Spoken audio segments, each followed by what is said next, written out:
Data is driving so much of what we do in marketing today when it comes to strategy, planning, when you're looking at success of a program. However, I firmly believe that anecdotal details help to move the needle. When you are thinking about your marketing strategy and planning, outside of the data inputs, what other cross-functional stakeholders help inform your plan? This is a great question because I've gone through cycles myself in my career around this, where because I started in ops and analytics, there was a large part of my career where I would literally say this: marketing is a math job. If we can just figure out the math, we win at marketing. So I would rely pretty exclusively on data and what it would tell me. And then as I just got more experienced, I started realizing like attribution was big for a long time. You know, attribution models, let's do the Markov chain modeling and all the sophisticated attribution.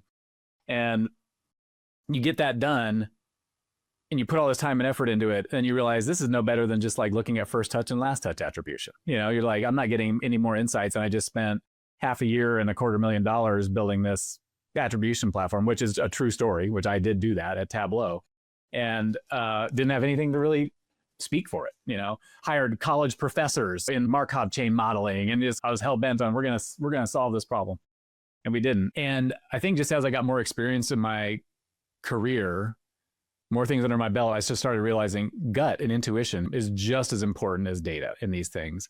And there's nothing that can replace the amount of experience that I have and all the things I've seen and all the things I've seen work and not work, and how I put all those together in my brain, and how my intuition helps me look at something and make a decision, or look at something and know that's going to work or that's not going to work, or be confident enough to say, I can't measure this at all, but I'm going to still do it because I believe in it. So yeah, I think it's really important. And this is actually a conversation I had with my CFO when I joined here, because I was like, I'm not joining unless this conversation I have with my CFO goes well. And it was 50% of the things I do, I'm not going to be able to tell you how they performed, because it's going to be a brand. It's going to be some kind of activation that we have no tracking on. But if we don't do those things, we will absolutely fail. And so I need to understand, I need to tell you my perspective and make sure you understand that the total spend that I'm going to do and the total demand I'm going to drive, that'll be positive. But at an individual line item level, not. And I firmly believe in that. If you only do the things that are measurable, if you only do the things where you have data, you won't do good marketing, because you're going to do the same things that everybody else is doing, or the same basic things that can be measured easily. And so, yeah, I think it's stepping out of the data, trusting your gut and intuition.